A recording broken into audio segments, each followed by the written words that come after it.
My next question for you is this: some people may be viewing and they may say, "Okay, you studying African history. Um, why is that important in 2022? What is this ancient African history going to do for me? What is it going to provide for me and my children? Why should I pursue this?" I think John Henry Claude said it best that history tells us our time of day, where we've been, and where we need to go as a people. You know, everybody complains about our conditions as Black people in America and in the diaspora in general.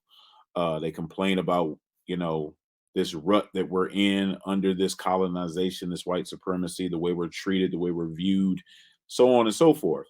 Well, history shows us what we could be today if we get our act together. History shows us what we were. We can take and glean lessons from the past, bring them to the future. We might have to tweak them a little bit, but we have things and examples of us being great. If we can tap into that information, it will be for the betterment of Black people globally. You know, I always say the first step forward is to take that step back. Like that ram that gathers his, he backing up, he's gathering his strength. We need to be the ram in our communities and gather our strength. But to gather that strength, we got to take them steps back. We got to look at where we come from, what happened, lessons to be learned, apply them towards the future. And the most thing that we can learn from is our spiritual traditions.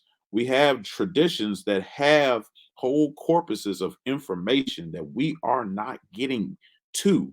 They got whole lessons learned, whole wars that were fought, whole changing of kings, things of that nature that we can learn lessons from. A lot of times we say these proverbs and we think they're just things that come out of nowhere, but they actually come from an African civilization and we just don't know the connection. So some of us are already living some of these traditions. How many times have you seen in the hood, the brother that pour out the 40 for his dead homies? That's libations in African tradition. That's something that we actually do. That's something that belongs to a system, but we don't know that. So we're already living some of these traditions. So we might as well learn more about them so that we can put ourselves in a better position in the world today. Oh, okay, okay, man. That was a good example, man. We have taken a lot from Africa, but in America, we really don't give Africa credit, kind of because of the school system. We just thought we was slaves, then we was free. We don't even go back into Africa at all, let alone spiritually. So I wanted to ask you about that.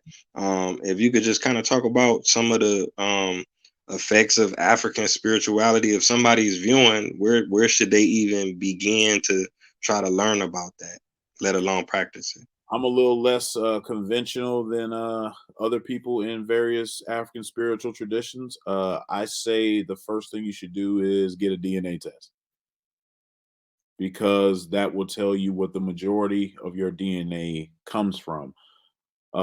Fortunately and unfortunately, for Black people, we're not just one thing in America.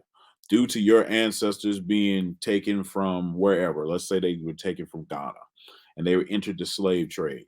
And while they were in the slave trade, they met a young woman that was from Cameroon and they had babies because we continued to get married and have babies even during slavery. I want people to know that.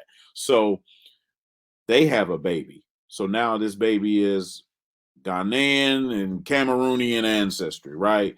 Well, that baby grows up and marries another, slave enslaved African from Senegal.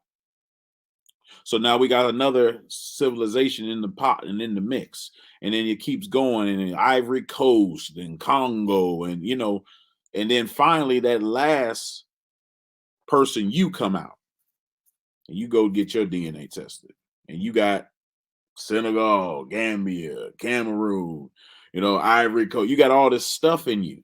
So you need to figure out, what is the majority percentage of you?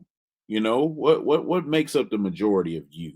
And I say when you find out that African tribe, that African nation, that African country, then you go figure out what they practiced. What did they do? You know, what kind of spiritual power did they have? Was it voodoo? Was it Ifa? Was it Isheshe? Was it Afatrug? Was it Okom?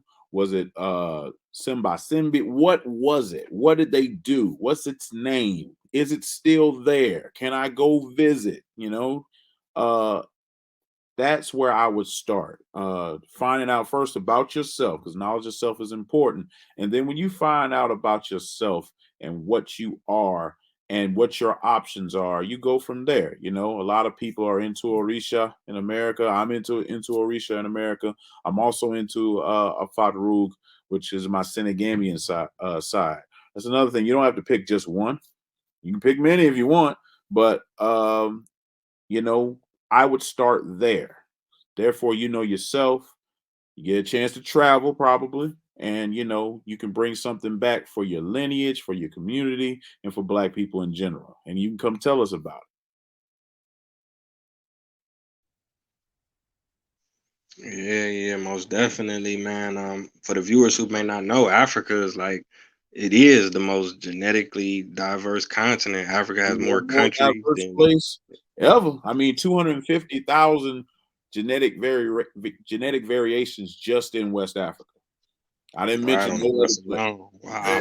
You know, so Hmm. uh, you know, when you talk about testing and stuff, you gonna see a lot of different African countries for African Americans, you know. But I will say most African Americans that are living during this time are primarily Nigerian Hmm. because of the timetable and when they took slaves from and when they're in America. You gotta remember Senegambia, Congo, you know, Central. That was early in the slave trade. They were taking a lot of them towards the end, they were getting into Nigeria. So that is catching up now. So a lot of black people now are majority Nigerians. If they're not Nigerians, they're probably Ghanaians. Those are just based on chronology and timeline. Those are the two you see the most majority percentage of today.